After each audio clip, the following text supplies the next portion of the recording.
আসসালামু আলাইকুম। সকলে কেমন আছেন? কাছে দূরে যে যেখান থেকে দেখছেন আশা করি সকলে ভালো আছেন। আমরাও আলহামদুলিল্লাহ ভালো আছি। তো দুদিন একটু শরীর অসুস্থ থাকার জন্য আপনাদের সাথে কোনো ভিডিও শেয়ার করা হয়নি। আজকে আবার ভিডিও শেয়ার করছি। আশা করি আপনারা পুরো ভিডিওটা দেখবেন। ছোট্ট একটি ভিডিও দিচ্ছি যেহেতু আপনারা পরিবারের আমাদের সদস্য হয়ে গেছেন, তো যে কাজগুলো আমরা করি প্রতিদিন সেগুলোই শেয়ার করছি আপনাদের সাথে।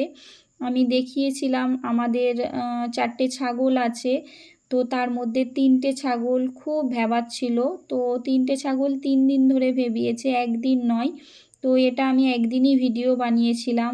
কিছুদিন আগের ভিডিও এটা আপনাদের সাথে শেয়ার করছি।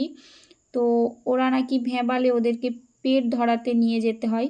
তো আমরা নিয়ে গিয়েছিলাম, সেখানেরই ভিডিও এটা। তো ওনাদের হচ্ছে যে অনেক ছাগল আছে। তো ছাগলের 5টা বাচ্চা হয়েছে। তো সেই ছাগলগুলোকে কাকিমাটা খাওয়াচ্ছিল। তো সেই ভিডিওটা আমি করেছিলাম। এই যে দুধ দিয়ে সুজি দিয়ে খাওয়াচ্ছিল। বাচ্চাগুলো 22 দিনের বলল এরকম হয়েছে। তো 15 দিন শুধু দুধ খাইয়েছে, আর এই 8 দিন নাকি একটু একটু সুজি দিয়ে গরম করে ওদেরকে খাওয়াতে হয়। ওদের মায়েদের নাকি একদম দুধ নেই, ওরা খেতে পায়নি, সেই জন্য ওদেরকে এই খাওয়াচ্ছে দুধ সুজি। আর একটা ছাগলের মা তো নাকি মারা গিয়েছে, মানে হয়ে যাওয়ার পরেই মারা গিয়েছে। তো সেই জন্য ওদেরকে এইভাবে করে দুধ মাইপোষে করে খাওয়াচ্ছে, একদম বাচ্চাদের মতো কেমন করে খাচ্ছে দেখুন। তো এই কাকিমাটা সেই জন্যই বলছিল কেমনভাবে খাওয়াতে হয়, যেহেতু আমি ছাগল পালছি এখন, তো আমাকে তো জেনে রাখা দরকার। আর এই যে পিঠ ধরাতে হয়, ভ্যাবানো, এগুলো আমার একদমই জানা ছিল না, আপনাদের ভাইয়ারও জানা ছিল না। তো আমরা যার কাছ থেকে ছাগল নিয়েছিলাম সেই বলে দিল যে ওরা এরকম ডাকছে, তো ওদেরকে পেট ধরাতে নিয়ে যেতে হয়। তো আপনার ভাইয়া আর আমি সাথে করে নিয়ে গিয়েছিলাম। তো একটা বাড়িতে প্রথমে পাঠিয়েছিল ওই কাকিমাটা, তো সেই বাড়িতে হয় নাই, তো আবার অন্য বাড়িতে গিয়েছিলাম। তো সেই বাড়িতে যে সকালবেলা গিয়েছিলাম 8টা নাগাদ এরকম হবে, তো গিয়েছিলাম। তো ছাগলগুলোকে এই যে খাওয়াচ্ছে। তো ওদেরকে নাকি সারাদিনে 5-6 বার এরকম করে খাওয়াতে হয়। ওদের খিদে পেলে ওরা নাকি ভ্যাবায়, তখন ওদেরকে এরকমভাবে খাইয়ে দেয়। তো ওরা যেহেতু একদম ছোট, ওদেরকে নাকি 2 মাস এরকমভাবে খাওয়াতে হবে। আমার জানা নেই, সত্যি বলতে জানা নেই। আমি যেহেতু এই 4 মাস ছাগল নিয়ে পালছি, তো আস্তে আস্তে সব কিছু জেনে যাব। তো এই যে দুধ এরকমভাবে মাইপোষে করে নিয়ে হালকা একদম গরম আছে বলল, তো সেরকম গরম নিয়ে ওদেরকে খাওয়াচ্ছে। বেশ ভালোভাবেই ওরা খেয়ে নিয়েছে। এই যে দেখুন কত সুন্দরভাবে খাচ্ছে।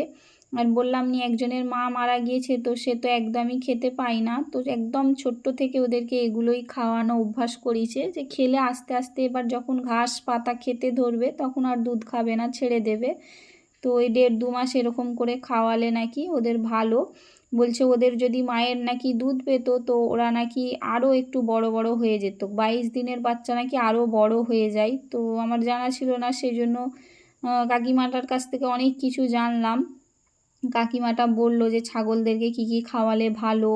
ওরা আর একটা ভুট্টার নাম বলল, যে এই ভুট্টা গুঁড়ো খাওয়ালে নাকি ওদেরকে খুব ভালো। জানা ছিল না। আপনাদের ভাইয়া তো ওই যে বাদাম খোল বলছি, ওই যে ছোলার খোল আর গমের যে ভুসি নিয়ে আসছে না, তো ওকে তো বলল যে এই যে ওটাও ভালো, আর হচ্ছে যে ভুট্টার খোল ওটাও নাকি খাওয়ালে ভালো। তো আপনাদের ভাইয়া এই যে পেট ধরানো তো এখানে হয়ে গেছে, নিয়ে এসেছিলো এই যে পাঁঠা, দেখুন কেমন শিংগুলো বড় বড় করে রয়েছে। তো পেট ধারণা হয়ে গিয়েছিলো। আর ওনাদের এই যে ছাগলগুলো সব বেঁধে বেঁধে রেখেছিল, নাহলে ছাগলরা নাকি লড়াই করে, তো সেই জন্য এই যে সব আলাদা আলাদা করে দড়ি দিয়ে বেঁধে রেখেছে। এই যে কত ছাগল দেখুন। তো কাকুটাকে জিজ্ঞাসা করলাম যে আপনাদের কত ছাগল, তো বলল আমাদের 35টা ছাগল আছে। ওনারা ছাগল বিক্রি করে, তো সেই জন্য ওনারা অনেক ছাগল পেলেছে, ছাগল গরু এইসব আছে ওনাদের। একটা কুকুরও আছে দেখলাম, বড় একটা কুকুর।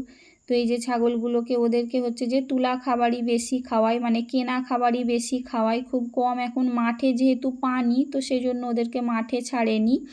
তো এই যে কাকাটা সব ছাগলগুলোকে বেঁধে রাখছিল, আর ওদেরকে খেতে দেবে বলে সবার বাসন বার করছিল, কাকিমাটা দেখলাম।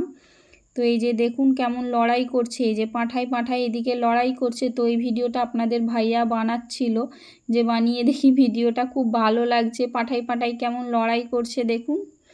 এই যে লড়াই করছে। আর মাঠের ধারে ওনাদের তো ঘর, যেরকম আমাদেরও মাঠের ধারে ঘর, তো ছাগল গরু পালতে অসুবিধা হয় না, মাঠের ধারে ঘর থাকলে এসব পালতে সুবিধা হয়। তো এই যে কাকাটা দেখুন বেঁধে দিচ্ছিল। কাকাটা মানে এই গরু ছাগল এইসবই পালে, উনি অন্য কোনো কাজ করে না, আগে করতো হয়তো, তো এখন বলে আমি এই যে ছাগল পালি, তো ছাগলের ব্যবসা করি। তো সেই জন্য আমরা হচ্ছে যে নিয়ে গিয়েছিলাম, ওনাদের অনেক ছাগল ছিল বলে তো পেট ধরানো হয়ে গিয়েছিল। প্রথমে একটা বকরি হচ্ছে যে আওয়াজ করেছিল, তারপর আবার একটা, তারপর আবার একটা, এরকম করে 3টে বকরিকে 3 দিন ধরে নিয়ে গিয়েছিলাম। তো ধরানো হয়ে গিয়েছে। এই যে আসার সময় দেখলাম এই যে বাচ্চাটা বসে আছে রোদেতে, তো ওদেরকে সকাল যেহেতু তো রোদে বসিয়ে রেখেছিল, তো এই যে বসে আছে। আর বাকিগুলো দেখলাম যে পাতা খাচ্ছে, তো সেটারও একটু ভিডিও করলাম। যেহেতু আমাদের কাজ সারা হয়ে গেছে, আমরা এবার বাড়ি চলে আসব। তো এই যে দেখুন কত সুন্দরভাবে এরা পাতা খাচ্ছে, তো আপনাদের সাথে সেই ভিডিওটাই শেয়ার করলাম। তো নতুন বন্ধু, পুরাতন বন্ধু যারা এখনও চ্যানেলটাকে সাবস্ক্রাইব করেননি, চ্যানেলটাকে সাবস্ক্রাইব করে দেবেন, বেল আইকনটা দাবিয়ে রাখবেন, নোটিফিকেশান পাওয়া মাত্রই আপনারা আমার ভিডিওটা দেখতে পাবেন। আর একটা লাইক দিয়ে দিবেন, যারা এখনও অবধি লাইক দেননি, লাইক দিয়ে পাশে থাকবেন। যারা ভিডিওটা দেখছেন এতক্ষণ পর্যন্ত, সকলকে অসংখ্য ধন্যবাদ ভিডিওটা দেখার জন্য। তো সকলে ভালো থাকবেন, সুস্থ থাকবেন। আর অসুস্থ হলেই বোঝা যায় যে সুস্থতা আল্লাহর কত বড় নেয়ামত। আল্লাহ সকলকে সুস্থ রাখুক। সকলে ভালো থাকবেন, সুস্থ থাকবেন। আল্লাহ হাফেজ।